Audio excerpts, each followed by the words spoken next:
आज का जो हमारा टॉपिक है वो है रेसिप्रोकल लेटिस। रेसिप्रोकल लेटिस में एक टर्म यूज़ की गई है लेटिस। लेटिस का क्या मतलब है कि lattice means the arrangement of an atom in which all the atoms have the same surrounding. यहाँ पर नीचे हम देख लेते हैं कि ये कुछ एटम्स को ज्वाइन किया गया है, कुछ पॉइंट्स की अरेंजमेंट की गई है, उनकी सब की सराउंडिंग जो है वो सेम शो की गई है। ठीक है, अब यहाँ पर नेक्स्ट क्या है कि रेसिप्रोकल लेटिस की अगर हम कंस्ट्रक्शन देखें या फिर रेसिप्रोकल लेटिस की डेफिनेशन देखें तो वो किस तरह से है, the particular set of parallel planes that is represented by the normal, या फिर इसे हम वेक्टर भी कह सकते हैं। अब इसका मतलब क्या है, the particular set of parallel, या ये कुछ पैरेलल प्लेन्स हमारे पास पॉइंट्स को अरेंज करके बनाए गए हैं, पॉइंट्स को अरेंज किया गया है, ये पैरेलल प्लेन्स यहाँ पर शो ऑफ किए गए हैं।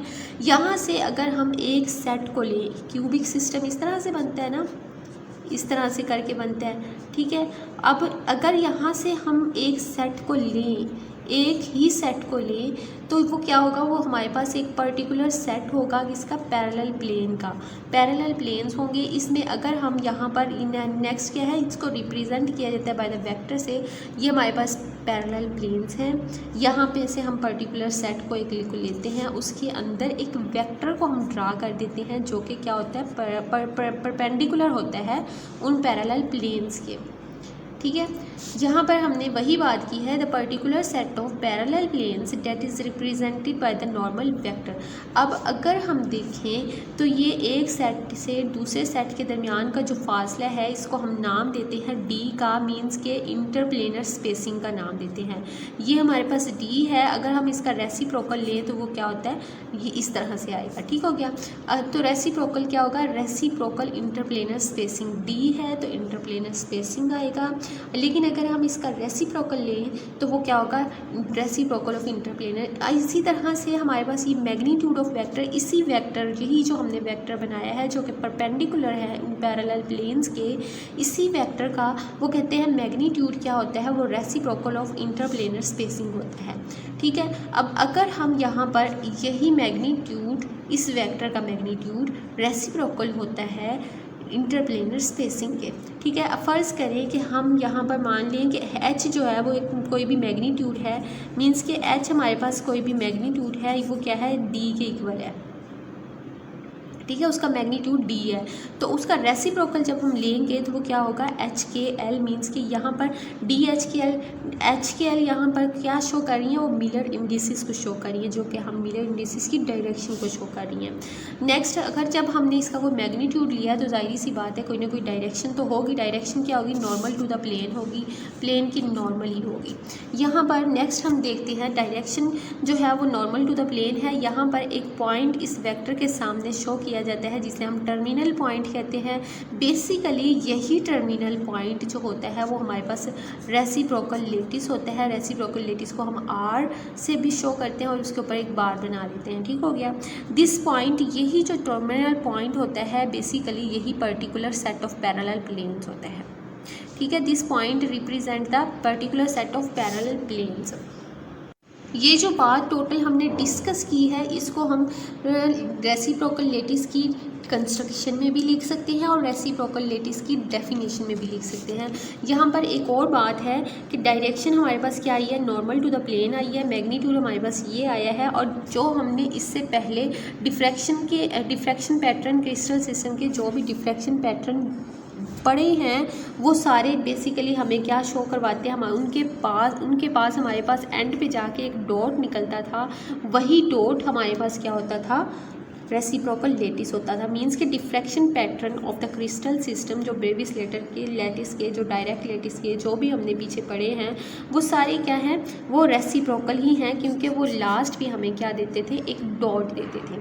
इसे हम रेसिप्रोकल लेटिस की डेफिनेशन में भी लिख सकते हैं और कंस्ट्रक्शन में भी लिख सकते हैं, लेकिन एक और तरह से भी इसकी डेफिनेशन की जा सकती है। इसकी दूसरी डेफिनेशन हम किस तरह से क्या कर सकते हैं, the lattice arrangement of a point, वो भी करें तो ठीक है, लेकिन ये जो है वो ज़्यादा बेस्ट है। Lattice arrangement of the point means कि यहाँ पर वैसे ही पॉइंट्स को ज्वाइन करके उनकी एक लेटिस अरेंजमेंट कर दी गई है by drawing a perpendicular of each plane in a direct crystal lattice to a common origin. उनका ओरिजिन जो है वो कॉमन होना चाहिए। मीन्स कि इसमें से अगर कोई भी हम एक लेटिस को हम बाहर लेते हैं जिसको हम रिप्रेजेंट करके हम बताना चाह रहे हैं कि बाकी भी किस तरह से होंगे, जाहिर सी बात है ये एक प्लेन है, इसको अगर हम ये एक प्लेन है, इसको हम इसकी इस तरह से भी डायरेक्शन होगी, इसकी इस तरह से भी डायरेक्शन होगी, इनके पॉइंट्स को ज्वाइन करें इस तरह से भी डायरेक्शन बनती है, इनके पॉइंट्स को ज्वाइन करें इस तरह से भी इसकी डायरेक्शन बनती है। तो क्यों ना हम किसी एक पॉइंट को ही हम बाहर, पर्टिकुलर सेट के एक पॉइंट को ही हम बाहर निकाल लें, उसी के ही ओरिजिन को हम जो है वो कंसीडर करके क्या करते हैं कि उसी को ही स्टडी करते हैं। तो हम बता देते हैं कि इस सेट के अंदर जितने भी सारे पॉइंट्स दिए होंगे या फिर जितने भी क्यूबिक सिस्टम का डाटा दिया हुआ होगा वो सारे के बारे में उसके वो किस लिए दिया होगा और क्या मतलब कि उसको स्टडी करके हम बता सकते हैं कि बाकी भी उस जैसे ही होंगे। मतलब कि the latest arrangement of the atom points from by drawing a perpendicular of each plane in a direct crystal lattice to the common origin and distance of each point to the origin. उस point का जो origin से distance है वो inversely proportional to the D spacing. Means कि यहाँ से लेके यहाँ तक के जो डिस्टेंस है वो हमारे पास क्या है, वो डी है, और ये क्या है, वो इन्वर्सली प्रोपोर्शनल होना चाहिए टू द डी स्पेसिंग के। ये हमारे पास जो डिस्टेंस है वो हमारे पास डी है और वो किसके इक्वल होना चाहिए, डी स्पेसिंग के इन्वर्सली प्रोपोर्शन के डी स्पेसिंग के होना चाहिए, D spacing of the crystal lettuce.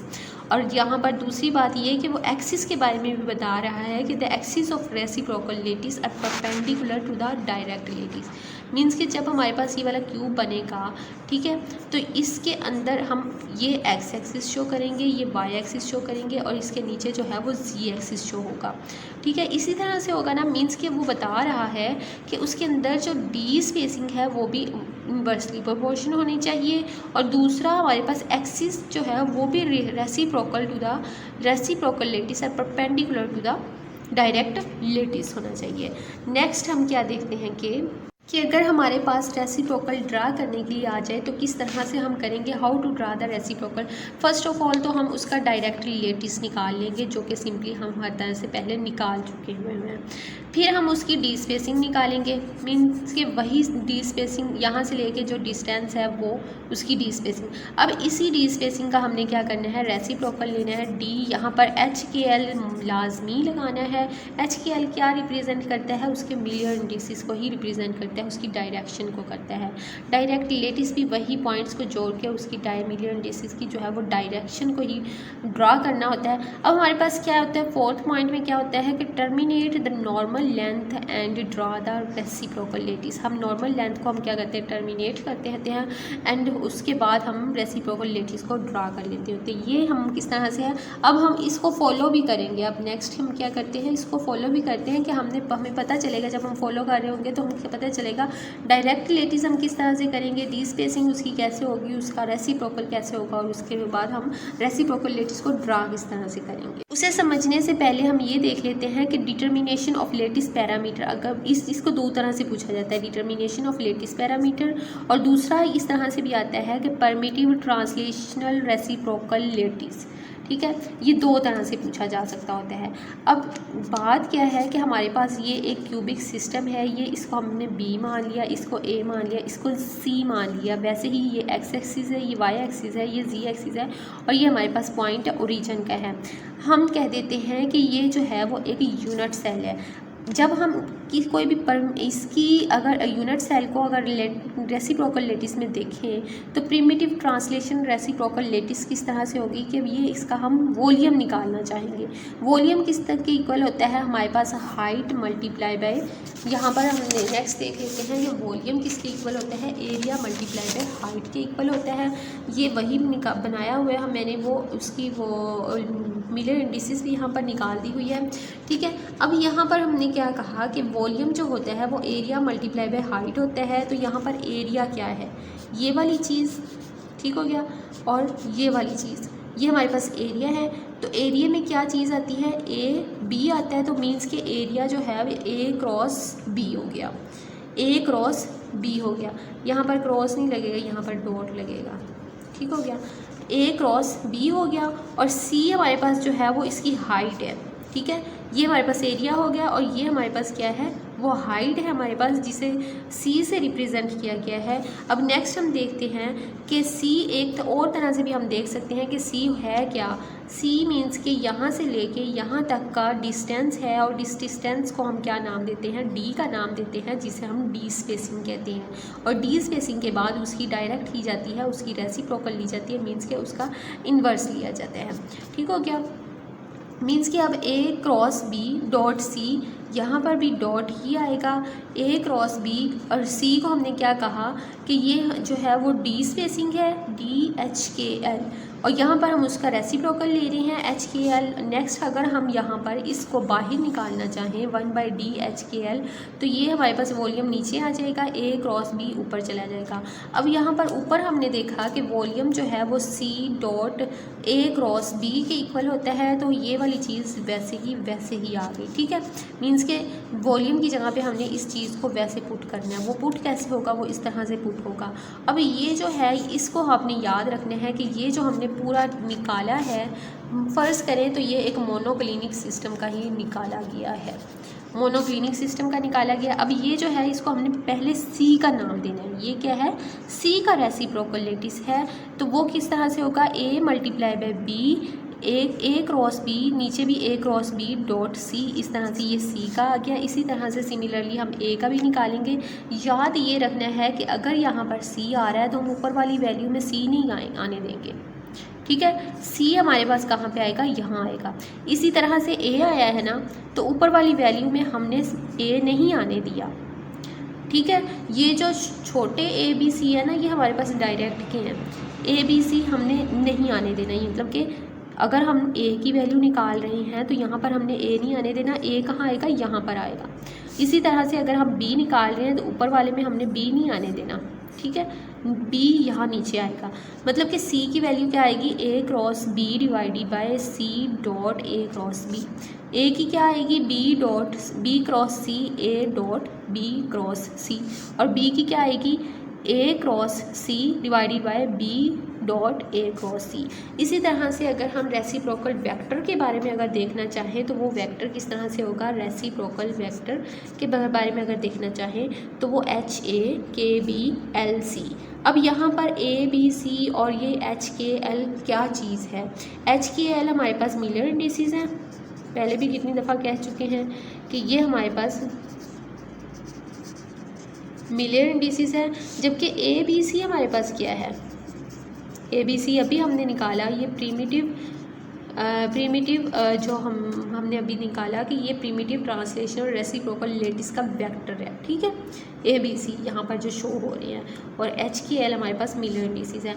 उसी तरह से हमारे पास ये हमने जो ऊपर फॉर्मूले निकाले हैं, ये इसका एक ये भी है कि A normal to the B और सी के, B normal to the C and A के, और C normal to the A और बी के।